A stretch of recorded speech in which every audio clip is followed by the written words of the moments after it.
So what is up, ladies and gentlemen? Welcome back to our YouTube channel, Gentle One TV. So for today's video, another update or another video about Merit. So I think, na lang to 2 weeks ago ata itong video to. So na-curious lang ako, gusto ko lang panoorin. So this video is from Bungal Talk. So it has a title of Merit may inamin sa publiko. Merit naging practical lang sa ginawa niya. So about nga to sa inamin at practicality. So, yan yung panonoorin natin. So, this video is from Bungal Talks. Support nyo yan. Also, Medit support nyo rin. Miss Leche Flan Girl Vlog, support nyo rin siya. Tapos, syempre, our YouTube channel, Gentle One TV. Don't forget to like, comment, share, subscribe.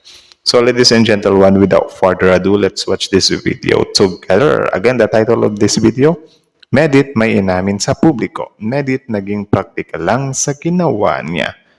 So, yun, alam naman natin na sometimes is kailangan nating maging practical, especially kapag merong mga pangyayari sa buhay-buhay natin. I think to improve or for changes or whatsoever. So, there's a lot of reasons bakit kailangan nating maging practical sa buhay. So, again, Bungal Talks, Miss Leche Flan Girl Vlogs, and Gentle One TV. So, ladies and gentlemen, without further ado, let's watch this video together. Like, comment, share, subscribe. Start! Kasi sayang. Medeth may inamin sa publiko na ginagawa niya daw noon Again. Kahit mali. Kasi sayang. Medeth may inamin sa publiko na ginagawa Kahit niya daw mali. noon bago pa siya matagpuan ng Team Kalingap, mga kaibigan. Well, Again. Kahit mali. Kasi sayang. Kahit Medeth may mali. inamin sa publiko na ginagawa niya daw noon bago pa siya matagpuan ng Team Kalingap, mga kaibigan. Well, ano What nga is ba that? ito at bakit nga ba nasabi ito ni Medeth, mga kaibigan, at yan ay atin nang malalaman mamaya, mga kaibigan, pero bago yan, wag po sana nating kalimutang mag-like sa video na ito. Bagay na pinagsisihan ni Medit. Medit may inamin sa publiko. Ewan ko kung At paunawa mangyari po, sanang Mamaya. tapusin po muna ang ating munting video bago po tayo magbigay ng sarili nating komento kaugnay dito, mga kaibigan. watch till end before you comment, okay? Golden Isang rule. mapagpalang araw po sa ating lahat at muli ay welcome back ulit sa ating munting YouTube channel. At maraming Yeah. salamat po sa walang sawang Support, pagsuporta sa ating mga video at syempre sa mag-amang matubang na si Kuya Val at Kalingap Rab, mga kaibigan. Of course, the father and son of Kalingap din. At Medeth may inamin nga ba sa publiko patungkol sa ginagawa niya dati, atin nang malalaman ngayon.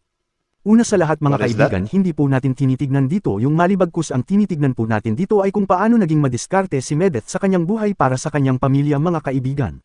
Kung minsan Yun. po talaga may mga desisyon at may mga mali tayong nagagawa dahil sa sobrang pangangailangan, lalo sa usapin ng pinansyal, mga kaibigan, kung saan minsan kailangan din po natin maging praktikal sa buhay.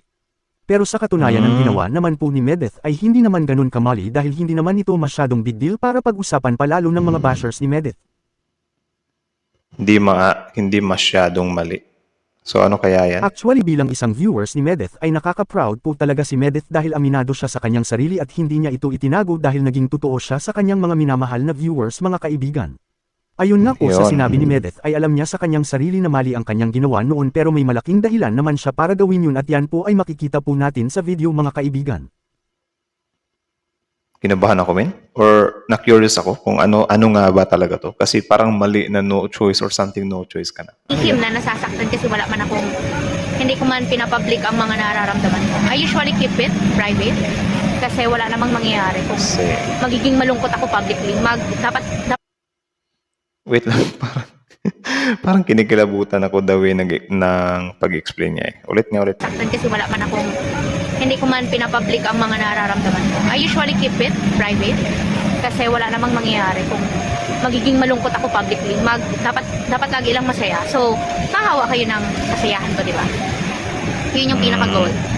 Maging masaya kayo, pasayahin kayo, and i-gratitude lahat ng tulong, lahat ng pagmamahal. So yun I think yung point dito is parang ayaw niya mag-share ng negative vibes. Ang gusto niya lang is positive vibes kasi yun nga, according to Medit, what's the use of sharing my problems to public? Eh wala lang din namang mangyayari. Pero I think hindi naman talaga siya di ba? Hindi siya, or siguro subjective siya or nakadepende siya kasi what if yung problem mo is mas tawag dyan. Mas maganda siya if ever na malaman ng public For example, ano ba magandang example? For example, may problem ka na nawala yung aso mo. For example lang to ha. Tapos, yun, nung sinabi mo sa public, nakita ngayon ng public, di ba? Mga tao sa public or yung mga tao na sumusuporta sa iyo. So, I think subjective din talaga siya. Pero I think yung tinutumbok ni Medit dito is siguro yung life problems niya or yung life struggles niya. I think ganyan yung ibig niyang sabihin na some kind hindi niya na lang sinishare. Kasi even me, hindi naman talaga ako nag-share ng problem ko sa public or sa social media. Kasi tama nga naman, what's the use of it? Sasakyan lang din yan ng mga tao, di ba? Especially kapag meron ka mga maritineses na nasa paligid. Good point. Lahat ng pag-care niya sa akin. Yes po. Dapat po matulad kayo sa akin. Isang iyak ko lang move on ako agad. Di ba ma? Sana all. Medit kayo. Ako nga, hindi nga ako, umiyak ba? Isang iyak lang daw tapos move on agad. Grabe, ibang klase to si Medit. Well, tama naman yun. Yung pag-iiyak naman kasi, din naman siya malaking bagay siya para mag-move on ka sa buhay. After mo kasing iiyak yung mga problema mo, ang sarap sa pakiramdamin. Like, gumagaan talaga. Diba? Yan. Karamihan dyan, yung mga ini-issue yung pag-live ko ay ang tagal ko na po nag-live since 2020 pa, 2021. 2020 or 2021 nung nag-start po ako mag-business. Thank you po Tita Marivic Ortega. Since nag-start po ako mag-business, binibideo ko lahat. Pagpunta ko ng Calabanga, pagbili ko ng mga dried fish, pagbalot ko, pagtinda ko sa pesto, andyan lahat. Grabe, parang aspiring vlogger na pala siya or yung nasa puso or nasa DNA niya na yung pagiging vlogger. Okay. Ako kasi, natuto akong mag-vlog is I think 2019 or 18. Pero yun, hindi siya successful agad. Dried fish, pinangat, leche flan, lahat pinagsasabay-sabay ko. Nag-online selling ako. Nagpapataya ako sa loto kahit mali. Kasi sayang, pag nakapataya ako ng 1,000, may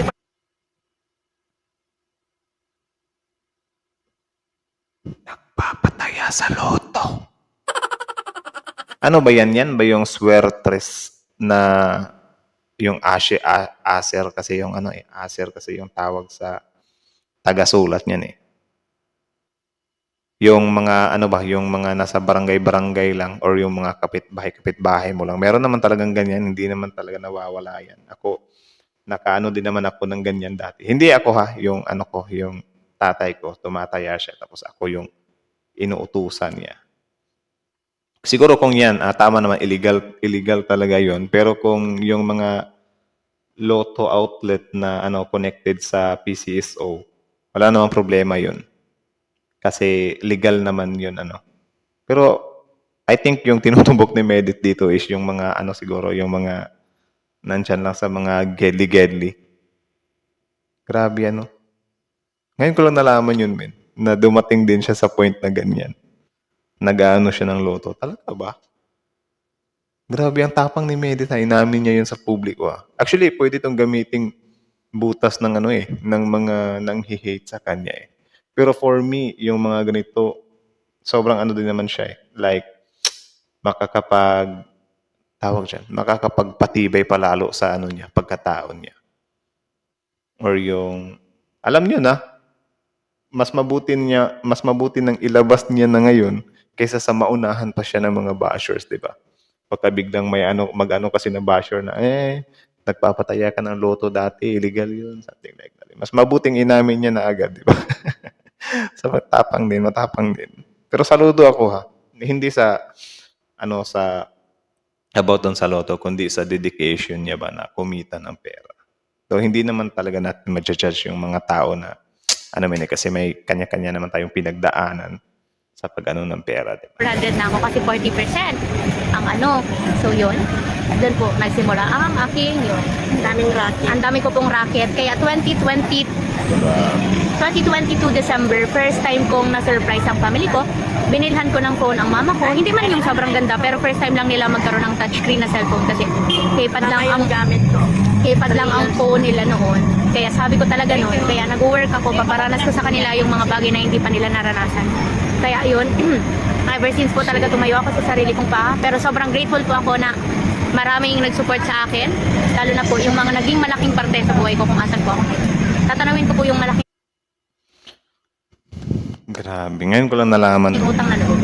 Pero yun, matagal ko na po, siguro kaya hindi ako masyadong naapektuhan ng mga judgment ng iba, ng mga bashing, kasi alam ko naman sa sarili ko na noon pa lang binild ko na ang sarili ko na maging matatag from the scratch. Wow. Kaya Wow. yun, ginagawa ko po ang lahat para sa family ko. Hindi ako nangangarap ng sobrang taas. Wala nga akong masyadong pangarap para sa sarili. Grabe yun, men. Grabe yun. So that's it, ladies and gentlemen. How about you? What can you say about this video? Comment down below. So yeah, that video is from Bungal Talk. So support nyo. Original video in the description box below. Also, Miss Leche Plan Girl Vlog, supportahan nyo rin. Subscribe nyo, paabutin natin yan ng 100k subs. Ano? Tapos syempre, Gentle One TV. Ang inyong lingkod, huwag nyo rin kalimutan. Ano? So kita nyo naman yun. Yun pala yung mga ano ni Merit. Actually, na-shock ako doon na sa loto, tapos may 40% siya. Like, dumating siya sa pundo ng buhay niya na pinasok niya yun sa kakaano ba? Tawag dyan, kakagrind sa buhay, kakahastle. Like, men, grabe. Sino ba naman tayo para mag-judge, di ba? Do alam natin na mali siya, but you know yung ano kasi wala naman din talaga tayo sa paa niya. Ano? So, luckily na lang, unti na nagbago na naman na si Medit. So, yun. Parang inano din talaga siya ni God, na okay, Medit, sobrang sipag muna tao. So, labas ka muna dyan sa sa mga loto-loto na dyan. So, iba na lang yung gawin mo. Ibibless kita sa ibang bagay. So, yun. Pinakinggan din talaga siya ni God. Grabe, ibang klase din talagang magplano si God, Tapos, ang isa sa kinabiliban ko dito, dati na pala siya, or parang aspiring na siya ba, or parang passion niya talaga yung pagbablog. Kasi yun nga, sabi niya, di ba? Mula pa nung una, parang yung mga pinagagawa niya, binifidyo niya na. Grabe. Ako, lately lang din kasi akong siguro yung mga pinagagawa ko dati, wala yung mukha ko. Pero ngayon, ngayon lang kasi nag-build yung confidence ko. Like, ngayon lang. Or 2023. Yeah. Yung last year lang. So, luckily na lang, dininig ako ni Lord, na maging tayo dito sa YouTube kahit kung ano-ano lang naman yung pinagsasabi natin. So, random lang din naman. Random opinion lang din naman yung mga binibigay ko dito. Hindi ganong malalim, hindi din ganong malaman. Kundi, yun, parang random lang. Opinion lang ng isang kolokoy na tao. So, yun lang naman. Grabe, sobrang nakakamanga. Saludo, 100%. Grabe. Grabe si Medit, Na-mental block tuloy ako sa niya, Di ko, actually, na-surprise ako doon. Na, pala. Kasi ang akala ko, leche plan lang leche plan. Pero, yung racket. Well, marakit din naman akong tao, Like, nasubukan ko na magbenta ng pandesal, ng, basta, marami akong racket dati. Diba? Mga ngalakal pa. Diba? Para lang magkapera. Tapos yun, sobrang astig nun. Babaeng tao kasi mas mabibilib ka talaga kasi babae, Medit. Tapos ang ganda pa. Tapos pinapasok ang kung ano-ano, diba? So, hanggang dito na lang muna. Kayo na masasabi nyo dito, comment down below, and then pag-usapan natin yan sa comment section. Thank you so much for watching. Gentle One TV. Like, comment, share, subscribe. Ladies and gentlemen, again, thank you so much for watching. Gentle One TV is out.